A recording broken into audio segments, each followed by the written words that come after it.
buat kalian yang baru aja salah transfer, tetap tenang ya. Tonton video ini sampai habis, jangan sampai dilewat karena bisa jadi fatal. Sadari kalau misalnya salah transfer itu adalah bentuk keteledoran. Nah, jangan sampai ngelakuin keteledoran lagi dengan skip video ini. Jadi ditonton sampai habis biar tahu harus ngelakuin apa. Jangan setengah-setengah karena bahaya. Dan tetap tenang ya, karena peluang buat kembalinya juga tinggi kok. Oke. Dan aku pun ngebuktiin 100% bisa kembali dengan nominal yang memang nggak kecil sih menurutku.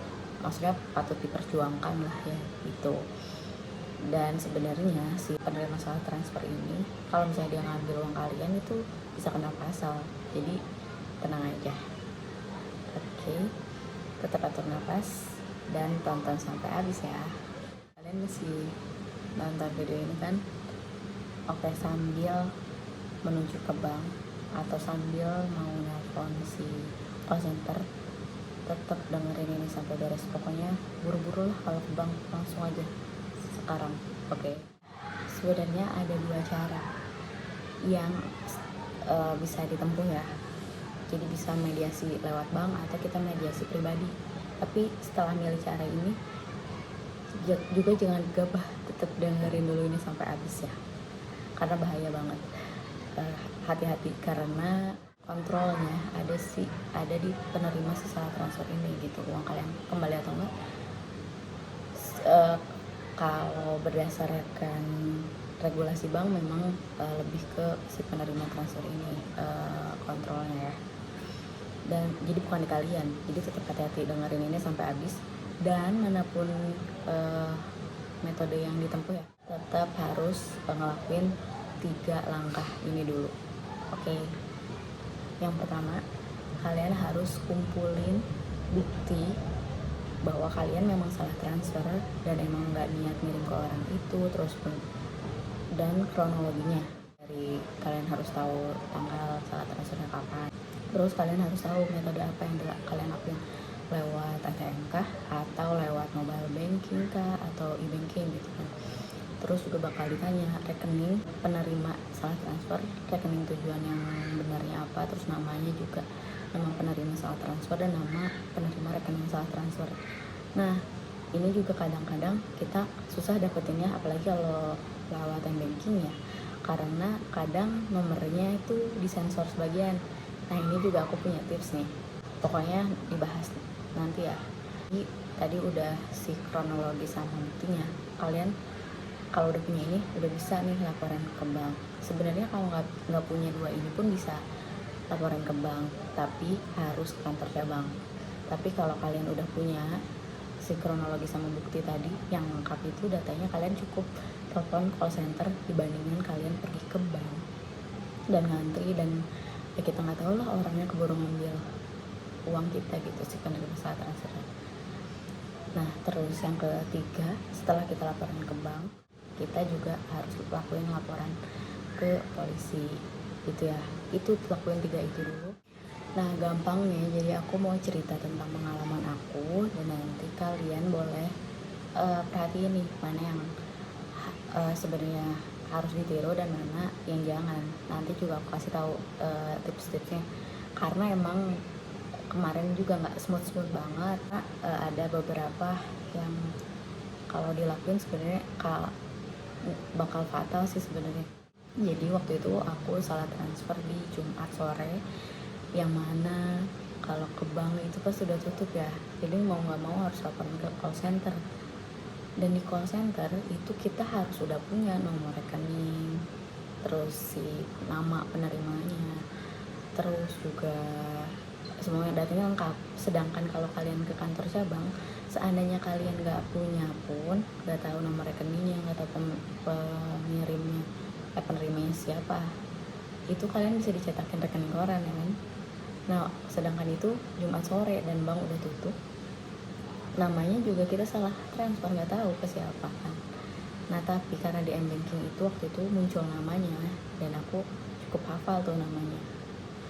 Dah, setelah itu juga jangan lupa ya langsung di screenshot kalau misalnya lewat banking. Kalau lewat ATM kalau bisa sih di fotokopi, jaga-jaga karena si struk ATM itu kan kebanyakan thermal printing gitu, jadi bisa hilang kalau kegesek-gesek juga kayak gitu, atau enggak lama-lama hilang tuh si printannya ya, nggak kegesek pun misalnya dalam hitungan waktu gitu.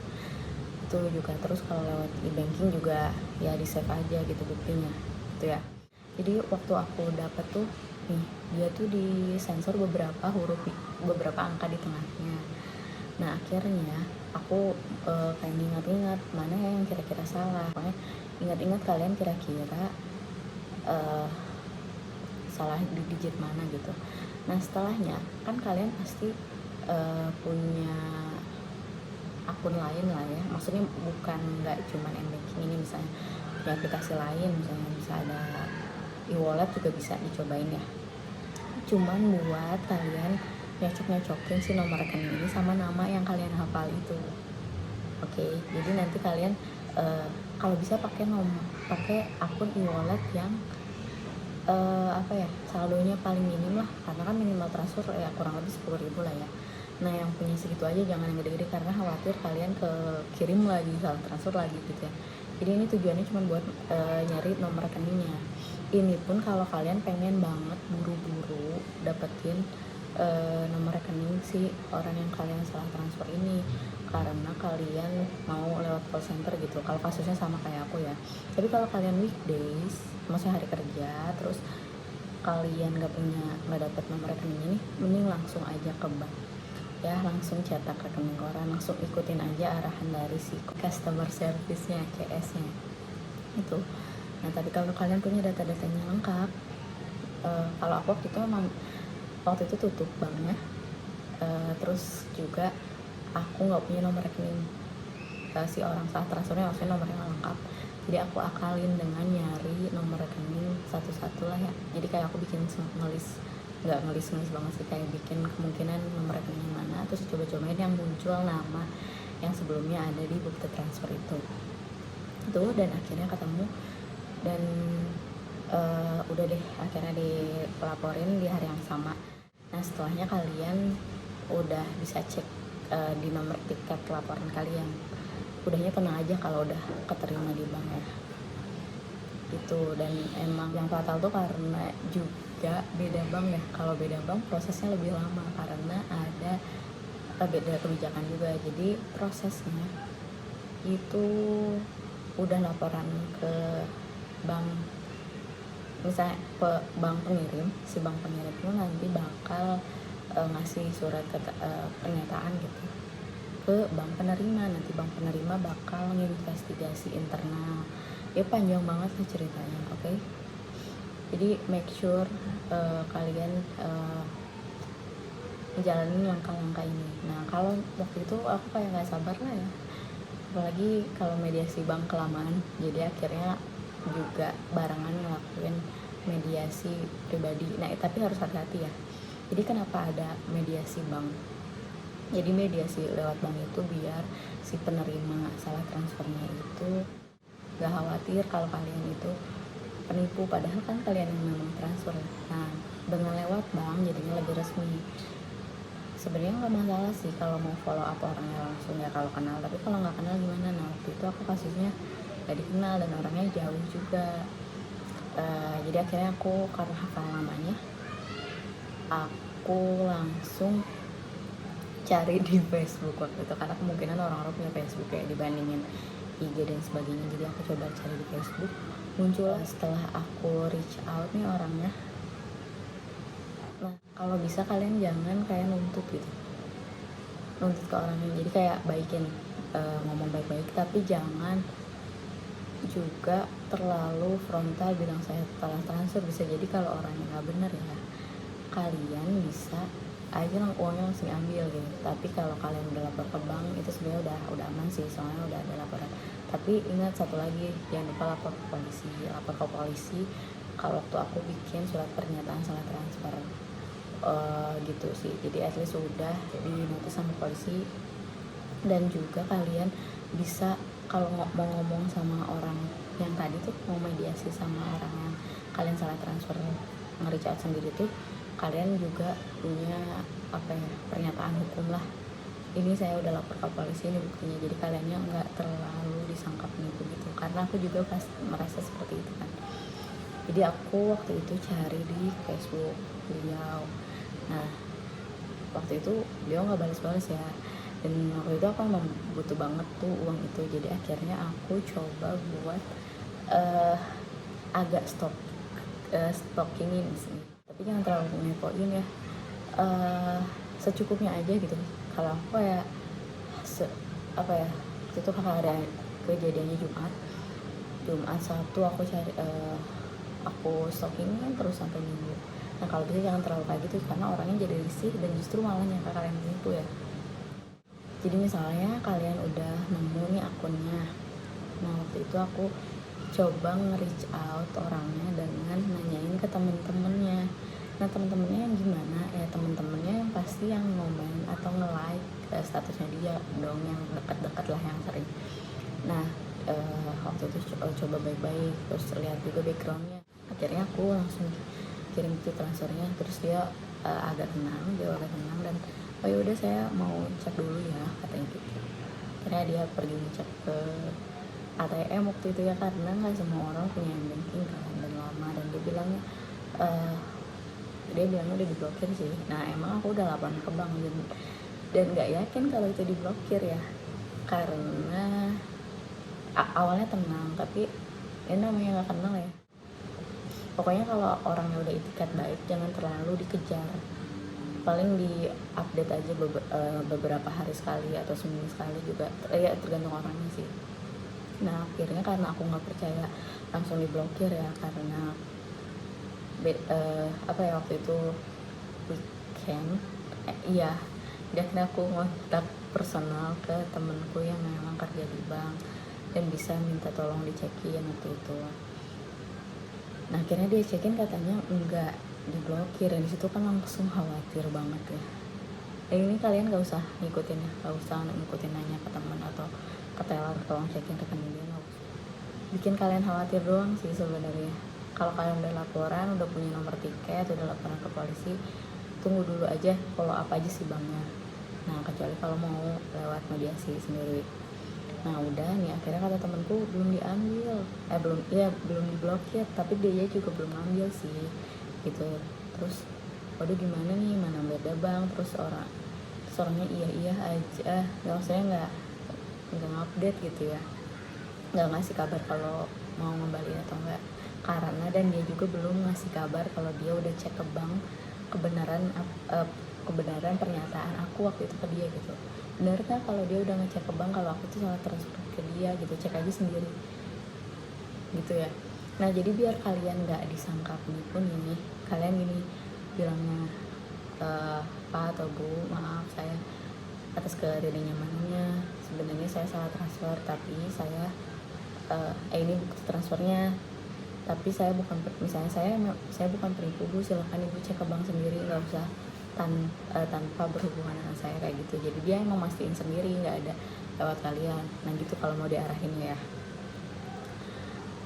Terus setelah itu kalau misalnya kasusnya kalian nggak di reach out terus sama bank, nah ya emang lama sih, aku pun ini 2 bulan nggak ada update apapun dari banknya, tapi orang lain juga ada aja yang dapat update kayak gitu, beda-beda ya.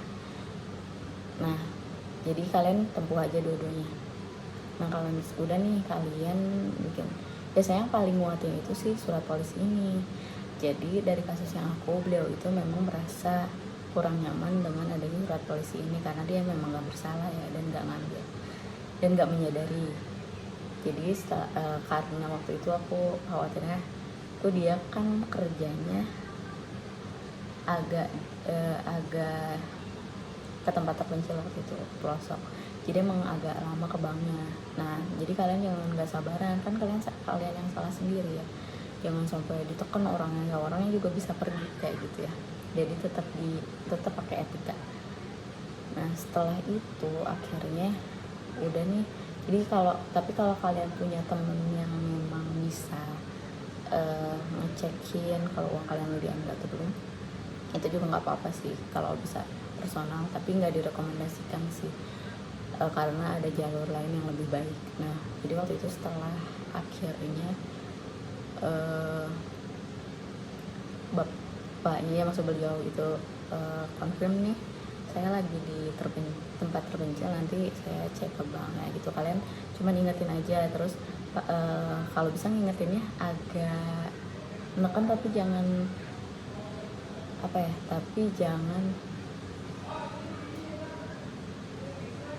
jangan bikin dia takut gitu ya. Jadi kayak misalnya nih, ini barangkali bapak butuh surat polisi, ini saya ada buktinya, ini bukti transfernya. Misal kalian pura-pura isi, saya tambahin aja kayak data-data ini, jadi kayak nggak jadi kok seakan-akan kalian tuh mau membantu bapaknya buat mempermudah gitu ya.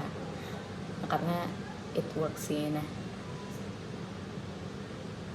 terus akhirnya waktu itu sebenarnya agak fatal sih waktu itu, karena aku nggak punya surat polisi. Tapi setelah punya surat polisi, si orang ini percaya akhirnya, walaupun dia belum ngecek ke bank ya, tapi dia lebih ke trigger gitu, lebih kepacu ya, pokoknya lebih kepacu buat mau pergi ke bank buat mastiin kayak gitu. Jadi kalau bisa jangan maksa, dan kalau bisa kalian mengurangi pernyataan dari diri kalian sendiri, tapi pakai bukti gitu, dari surat polisi lah, terus